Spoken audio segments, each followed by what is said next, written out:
Salut à vous les amis, j'espère que vous avez bien passé une super journée ou soirée selon à l'heure à laquelle vous regardez cette vidéo. J'espère qu'on aura des buts, j'espère que le championnat va être toujours aussi passionnant. Désolé pour la voix cassée malheureusement, comme pour certains qui me connaissent, je fais des live commentary et ça m'arrive de crier un petit peu trop pour les buts.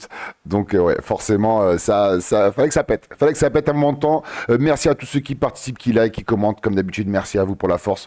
Vidéo pronostic, on va essayer de pas la faire trop longue, on va pas trop s'évader sur certains sujets.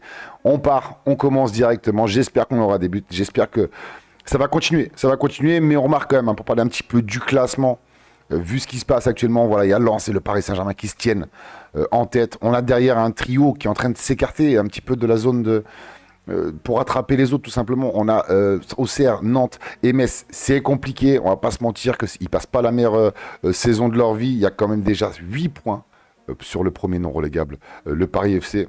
Le premier match entre Rennes et le Paris Saint-Germain, mon stade rennais à moi qui va affronter ce PSG qui a mis un sacré score avec la manière à la maison face à l'Olympique de Marseille.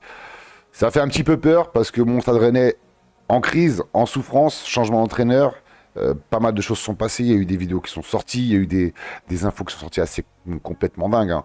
On va retenir quand même l'essentiel, c'est que l'entraîneur aujourd'hui n'est plus, Habib Beye n'est plus entraîneur du stade rennais. On parle de Francaise pour le remplacer. Est-ce qu'il sera là pour ce match? Est-ce qu'il ne sera pas là? Commencer un premier match face au Paris Saint-Germain avec une équipe qui est peut-être mentalement un petit peu touchée. Je ne sais pas, surtout que cette équipe aujourd'hui a des joueurs absents importants. On a Jacquet, on a Aïd Boudla et la défense comme qui va être assez décimée. On va repartir peut-être pencher sur un Seydou, Brassier, Roux, hein, c'est peut-être la compo qu'on va avoir. Je pense qu'il vaut mieux se remettre en 4-4, 4-4-2. Ça va être plus sécurisé et renflouer un petit peu cette défense et ce milieu de terrain pour essayer de contenir un petit peu ces Parisiens. Parce que si Paris nous pond le même match que face à Marseille, parce que Paris a gagné, certes, c'était un classico, mais ils l'ont fait avec la manière. On a ressenti un petit peu de Paris de l'année dernière, hein. Est-ce que Paris, on a enfin retrouvé ce Paris Saint-Germain aussi d'il y a un an? Est-ce que c'est bon, c'est le déclic qu'on attendait depuis un certain temps? On le verra, on le saura avec les événements qu'il y aura à venir. Mais je vais être directement avec vous, les gars, francs. Et je ne vois pas comment mon Stade Rennais peut battre ce Paris Saint-Germain, qui est premier actuellement, 5 victoires d'affilée. Le Stade Rennais 6e, hein, vous vous rendez compte. On a pris un point sur les 15, pardon, les 12 possibles, ce qui est très faible, très peu. Un point seulement, et pourtant on est toujours 6e pour vous dire à quel point le Stade Rennais était bien. Si on rajoutait 10 points, on aurait été à 41, on serait toujours avec dans la bataille avec Lyon, Marseille, peut-être Lens. Mais bon, malheureusement, c'est comme ça. Je vais être franc directement avec vous, les gars, et je vais dire pronostic 2-1 pour le Paris Saint-Germain au Roison Park. Je ne vois pas comment ces Rennais peuvent atteindre ce Paris Saint-Germain qui... Bon, après, on verra, hein, peut-être que la compo va être différente par rapport à la Champions League. Mais ouais, je ne vois pas comment on peut les battre, surtout que voilà, changement d'entraîneur, crise interne, ça va être compliqué. On va enchaîner parce que sinon ça va durer encore 4 heures cette vidéo. On enchaîne avec Monaco qui va recevoir le FC Nantes Monaco, 10e, club qui joue à la Champions League actuellement contre le Paris Saint-Germain d'ailleurs bientôt. 10e les gars. Qui aurait prédit que Monaco serait 10e à ce moment du championnat? Le FC Nantes, voilà. Ces trois derniers, surtout qu'on va avoir un Metz Auxerre, mais le FC Nantes doit essayer de faire quelque chose, surtout s'il y en a un de Nantes, pardon, un de Auxerre ou Metz qui prend les points, ça va être encore plus compliqué. Ça va être encore plus compliqué et il va falloir vraiment trouver une solution pour essayer de gagner des points à Monaco, même si franchement je n'y crois pas, même si Monaco a un match important dans la semaine, même si Monaco est pas dedans, franchement vu ce qu'on a vu du FC Nantes, c'est très très compliqué de battre, je pense, cette équipe de Monaco. Donc je vais être franc avec vous directement, les gars. Et je vais vous dire, pronostic 2-0 pour Monaco face au FC Nantes. On enchaîne avec là encore un gros choc. Et cette fois-ci, Marseille qui est dans le même cas que le Stade Rennais. Marseille qui souffre, Marseille qui est dans le dur, Marseille qui va affronter un Strasbourg qui est bon. Strasbourg, malgré qu'il y a eu deux défaites face au Paris Saint-Germain et une au Havre, hein, avec un carton rouge. On a quand même un Strasbourg qui fait énormément de mal, un Strasbourg qui est bon, un Strasbourg qui propose du jeu, et à Strasbourg, il va falloir faire attention à cette équipe de Strasbourg. Pour les Rennais, pour les Lillois, parce qu'ils vont tout saisir, ils vont faire en sorte de saisir toutes les opportunités pour pouvoir remonter au classement et attaquer et attraper surtout l'Europe. Marseille qui, malgré son match nul, sa défaite au Parc, Marseille qui reste quand même toujours dans la course, 39 points, il faut absolument une victoire pour mettre la pression sur l'Olympique Lyonnais pour attaquer quand même la qualification en Champions League. Ça va être un match dur, surtout qu'il n'y a plus d'entraîneur. De Zerbi, malheureusement, on a appris ça aujourd'hui, hein, c'est officiel, De Zerbi n'est plus coach de l'Olympique de Marseille. Le projet de Marseille, est-ce qu'il a pris un coup? Est-ce que Marseille va tenir le coup? Est-ce que les joueurs sont dedans? C'est exactement la même question qu'on se pose pour le Stade Rennais. Donc, je vais partir sur un match où l'accueil, je pense, au Vélodrome aussi va pas être simple. Les supporters vont peut-être se faire entendre. Il y a pas mal de conflits, il y a pas mal de choses qui ne vont pas. Alors, est-ce qu'on verra peut-être des supporters aussi qui seront là pour remonter le moral de leurs joueurs? À voir, c'est vraiment une énigme. Mais je sais que Marseille passe l'un des moments les plus compliqués du 21e siècle avec ces 2 semaines qui sont complètement dingues, hein. Élimination en Champions League complètement surprise, on va dire. C'était quand même une surprise parce qu'ils avaient quand même beaucoup de pourcentage de chances de se qualifier. Et cette déroute face au PSG avec des joueurs qui n'ont vraiment pas été au niveau. Et quand je parle de joueurs, pour moi, c'est Balerdi, hein, que je trouve vraiment pas bon. C'est une catastrophe. Comment que ce joueur peut être aujourd'hui le capitaine de l'Olympique de Marseille? Il ne mérite pas Marseille. Il ne mérite pas Marseille. Et je pense que la personne qui viendra après Deserbi prendra les bons choix et fera les bons choix. Donc c'est affaire à suivre, on va pas trop s'évader dessus encore une fois. Et je vais dire tout simplement victoire 1-0 de Marseille. Je les sens quand même. Je les sens gagner, même si ça va être dur, je les sens gagner. Je pense qu'il y aura une réaction quand même au Vélodrome. Donc affaire à suivre. On enchaîne avec Lille face à Brest. Encore une équipe malade. Malheureusement, les gars, on a beaucoup d'équipes qui sont pas dedans. Les gars, regardez Lille, 5e. Sur les 5 derniers matchs, c'est un point pris. Ça veut dire que si Lille avait gagné au moins 3 matchs, ils auraient eu 33 plus 9, ça aurait fait 42 points. Ils seraient au même niveau que Lyon. Quelle déroute, mais qu'est-ce qui se passe? Est-ce que c'est l'Europa League qui fait mal? Est-ce que c'est tout simplement les hommes de Genesio qui sont plus dedans? Oh, c'est complètement fou, hein, de voir ces équipes en haut comme ça, qui souffrent comme Lille, comme Marseille, comme Rennes. Bon, Strasbourg, ça va un petit peu mieux. Il y a des équipes qui rattrapent. Il y a Toulouse, il y a Angers, il y a Monaco, il y a Lorient. En tout cas, Brest qui sort sur une belle victoire quand même face à Lorient. On ne les voyait pas forcément gagnants. Brest qui s'en est bien sorti avec la victoire. Et Lille qui souffre. Est-ce que Lille va réussir à déjouer ses Brestois? Est-ce que Lille va réussir à se relancer? Franchement, c'est très très dur. Brest, c'est une équipe imprévisible. C'est une équipe qui est dure à jouer. Et je vois peut-être Brest faire quelque chose. Je vois peut-être Brest faire quelque chose parce que Brest c'est une équipe qui est capable de jouer, hein, qui aime bien, qui subit la pression, qui arrive à contenir la pression de n'importe quelle équipe. On l'a vu face à Lyon à 10 contre 11 où ils ont réussi pratiquement à revenir au score, hein, malgré que voilà, ça s'est joué dans les dernières minutes. Ouais, je ne vois pas, franchement, je ne vois pas le LOSC gagner face à Brest. Pourtant, on pourrait se dire oui, se relancer face à Brest, ce serait la meilleure solution. Non, je vais partir sur un partout entre le LOSC et le stade brestois. On enchaîne avec le Paris FC qui reçoit le RC Lens. Le RC Lens qui peut en cas de défaite, récupérer sa place de leader si le Paris Saint-Germain ne gagne pas à Rennes. Lens, par contre, pourrait subir encore plus de pression, hein. Si Paris gagne, ça leur ferait pas 2 points, mais 5 points de retard sur le Paris Saint-Germain. Lens qui, pour moi, reste quand même dans un bon moment. Lens qui propose du beau jeu. Un entraîneur, Pierre Sage, qui a vraiment monté le niveau de difficulté de son équipe, qui a demandé aussi à monter l'exigence, qui a demandé aussi à revoir les objectifs à la hauteur, parce qu'aujourd'hui, Lens, excusez-moi, est actuellement en concurrence, dans la course, à 100% pour le championnat de France. Et Lens, pour moi, va saisir toutes ces occasions. On a vu de belles choses, hein. Malheureusement, c'est encore arrivé face à mon Stade Rennais. Mais on a vu un Lens qui est capable de tenir le ballon, qui est capable, même quand elle n'est pas bonne, de gagner ses matchs. Et ça, c'est la preuve qu'il y a une grande équipe qui est en train de naître à Lens.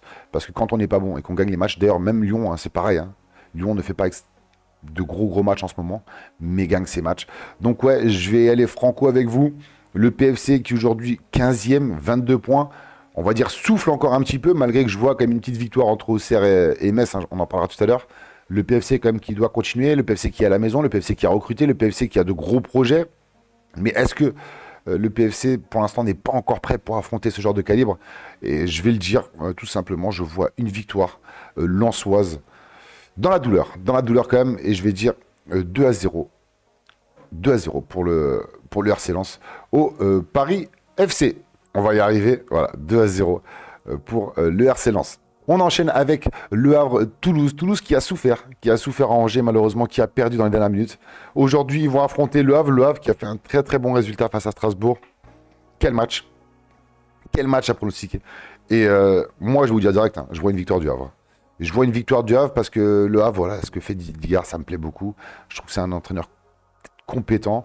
Et pour moi, le Havre peut continuer sur cette dynamique. Ils l'ont déjà fait en milieu de saison. Et je m'attends à ce qu'ils le refassent. On va, c'est vrai, prendre un risque. Mais Le Havre, pour moi, est capable de continuer sur cette dynamique. Aujourd'hui, qui sort sur une belle victoire face à Strasbourg, voilà, qui avait perdu le match avant à Lens 1-0 seulement. Ils ont réussi à avoir pas mal de situations à Lens. Toulouse, c'est vrai qu'il sort sur une très bonne dynamique. Mais je sais pas, je vais miser plus sur le moment où Le Havre est bon que le moment où Toulouse a perdu ce dernier match. Donc je vais partir directement sur une victoire du Havre. L'avant-match, voilà, les compos, il n'y a pas forcément beaucoup de blessés des deux côtés. Voilà, c'est facilement gérable par les entraîneurs. Et je vais te dire directement, sans prendre de risques et sans aller trop loin dans la réflexion, parce que des fois, quand on réfléchit trop, on commence à mettre trop de situations et là, on commence à se perdre complètement. Je vais dire la victoire du Havre face à Toulouse 1-0. Voilà, pas beaucoup de buts, un match qui va être serré. C'est exactement. Je sens que ça va être le même match que face à Angers. On enchaîne avec Lorient. Angers-Lorient, l'équipe qui est complètement dingue, qui rend fou. Les hommes de Pantaloni qui sont en train de te faire une partie de saison complètement dingue. Lorient qui est sur un bon moment, hein, regardez. Hein. Gagner, défaite. Voilà, cette défaite était à Brest. Brest a été bon, Brest a saisi les occasions. Mais Lorient est une équipe qui me plaît parce que elle joue avec ses atouts. C'est une équipe qui peut laisser le jeu à l'adversaire, qui ne cherche pas forcément à garder le ballon. Mais par contre, au moment où elle doit attaquer, elle est impressionnante cette équipe avec Dieng qui est très bon, Makengo, Pagis qu'on découvre cette année, Kouassi exceptionnel. D'autre côté, il y a Lebris, il y a Bergel dans l'entrejeu, la défense qui est très très bonne avec le très bon Tunisien Montassar Talbi et le mur, pour moi, le mur que j'appelle Mvogo, super gardien. Ouais, c'est une équipe qui est vraiment bonne et complète. C'est une équipe qui est vraiment bonne et complète et je ne vois pas Angers gagner à Lorient. Lorient qui est pratiquement imprenable à la maison depuis le 7-1 qu'ils ont pris à Lille. Lorient qui pour moi sur son synthétique est injouable, donc je vais aller franco avec vous, et franchement parce qu'en plus il y a une occasion pour Lorient de revenir et dépasser même Angers au classement, et je vais dire tout simplement une victoire de Lorient, 3-1, car je vois des buts toujours à Lorient. On enchaîne, pardon, avec le match qui va décider encore une fois de ce qui va se passer dans la bataille au fond de tableau. Metz face à Auxerre, Metz face à Auxerre. Quel match, les gars, quel match. Auxerre, c'est 2 points pris. 2 points pris en 15 possibles. Et Metz, c'est exactement pareil. Là, ce match-là, normalement, pour faire en sorte que les Nantais aillent mieux, parce que Nantes va affronter Monaco, ça va être compliqué d'aller chercher les points à Monaco. Le match nul serait peut-être la meilleure solution pour arranger le FC Nantes. Ah, par contre, s'il y a victoire, il y a une des équipes qui prendrait 17 et l'autre prendrait 16. On se rapprocherait peut-être du haut du classement en attendant bien sûr ce que les autres vont faire. Donc ouais, ce match est très compliqué. Ce match, pourtant, il y a de la qualité hein, dans les deux équipes. On a Michal qui a été recruté à Metz. On a aussi un troisième Géorgien qui a été recruté. On a un bon Dominguez, on a un bon Stambouli qui, je pense, va devoir apporter encore plus de son expérience. De l'autre côté, on a un super Lamasso, on a un Sinayoko qui a fait une belle canne, Casimir présent, Danois qui est là. Ouais, on a quand même deux belles équipes qui sont pas dans un bon moment. Malgré tout, Auxerre est une équipe qui ne perd pas sur de gros scores, et Auxerre est une équipe joueuse.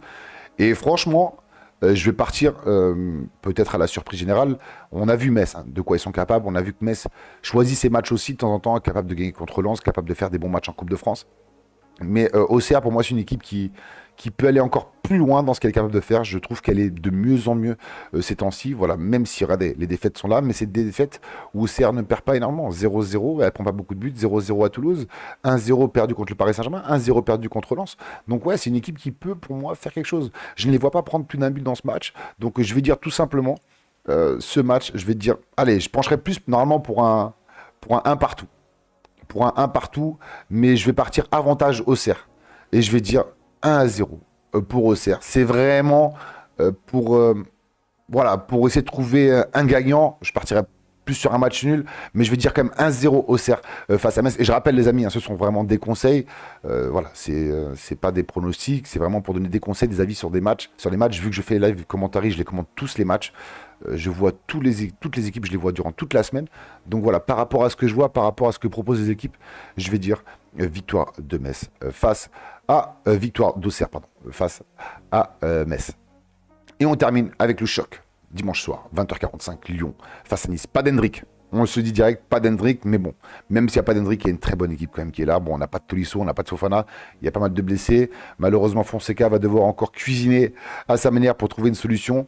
mais pas d'Hendrick. Hendrick, apparemment, d'ailleurs, c'est plus 2 matchs, c'est un match. Hein. Après le match, a fait sur son rapport qui demandait à enlever le carton rouge et à mettre un carton jaune, à laisser le carton jaune. Comme ça, il a eu 2 cartons jaunes et il prendra pas rouge direct, donc un match au lieu de 2. Donc voilà, tant mieux pour Hendrick. Nice, une équipe qui va peut-être, on va dire, un tout petit peu mieux. Face à Monaco, c'est un 0-0. En Coupe de France, ils ont gagné 3-2. À la maison, face à Brest, ça a été dur. Hein. Ça a été très très dur. 2-2. Voilà, ça sort sur une défaite en Coupe d'Europe. Bon voilà, déplacement, tu es dernier. On va pas prendre en compte ce match. Et victoire à Nantes. 4-1, même si Lyon actuellement c'est très très bon. Lyon 3e, 42 points, qui va continuer à mettre la pression. Nice 14e, 23 points, qui voilà, on sait très bien on connaît la saison qu'est en train de nous pondre les Niçois. C'est pas la saison espérée. Il va falloir vite qu'elle se termine et passer à autre chose l'année prochaine. Donc voilà, maintenant il faut essayer de sauver les meubles. Nice ne pourra pas aller chercher, je pense, l'Europe. Nice va devoir surtout se battre pour éviter la descente. Donc ouais, on va partir sur une victoire lyonnaise tout simplement, surtout que voilà, ça arrangerait Lyon beaucoup plus. Lyon qui va rentrer dans ses Niçois, c'est à la maison, ils sont dans un moment exceptionnel, ils sont en train de... Lyon, c'est l'équipe qui, pour moi, mérite ce qui lui arrive avec tout ce qui s'est passé. C'est une équipe qui voilà, va continuer sur sa lancée. Je pense qu'ils vont écraser ces Niçois, même s'ils sont pas bons, même si des fois, je les trouve en dessous de ce qu'ils nous ont proposé durant le début de championnat. Je les trouve pas dedans, mais comme je disais par rapport à Lens, c'est une équipe que même quand elle est pas bonne, arrive à gagner ses matchs sur des coups de pied arrêtés. En fin de match, arrive à étouffer son adversaire. C'est vrai que des fois, c'est mieux que Lyon marque à la fin, qu'elle gagne rapidement le match, parce que Lyon a tendance des fois à se laisser un petit peu aller. À la 80e, 75e, a tendance à laisser un petit peu le jeu.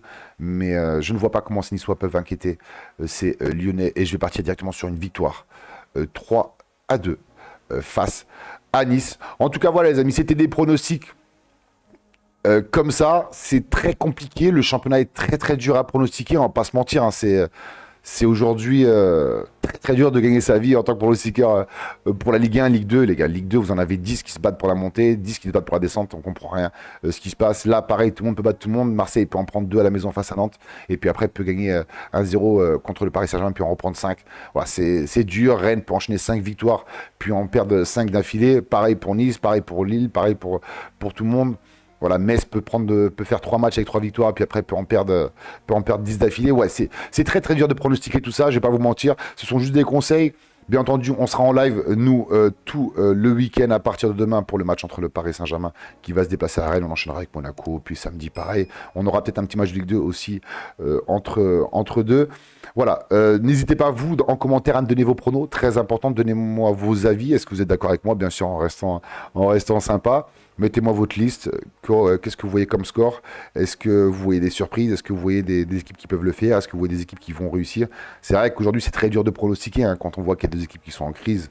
Dans cette semaine, il y a des équipes qui le sont depuis 5 matchs, il y a des équipes qui sont mieux, et des équipes qui sont moins mieux. On a l'alerte PSG, le PSG, on se dit, ça, ils sont redevenus comme avant. Alors on verra maintenant d'ici quelques jours. Est-ce que Lyon va repartir sur un meilleur niveau parce que Lyon gagne ses matchs, mais Lyon est un petit peu en dessous. Pareil pour Lens, hein. Lens avec un entraîneur qui a augmenté ses exigences, un entraîneur qui veut maintenant augmenter l'objectif, et un entraîneur qui demande plus à ses joueurs parce qu'il le voit lui-même aussi que Lens gagne ses matchs certes, mais Lens propose des fois un petit peu moins. Bon, il y a des belles arrivées qui sont là. Il y a Saint-Maximin qui vient d'arriver, qui a réussi par hasard, comme par hasard, face à mon Stade Rennais. On verra tout ça. En tout cas, je vous souhaite une très bonne soirée ou journée selon l'heure à laquelle vous regardez la vidéo. N'hésitez pas à commenter, liker et vous abonner. C'était Rostom. Ciao l'équipe.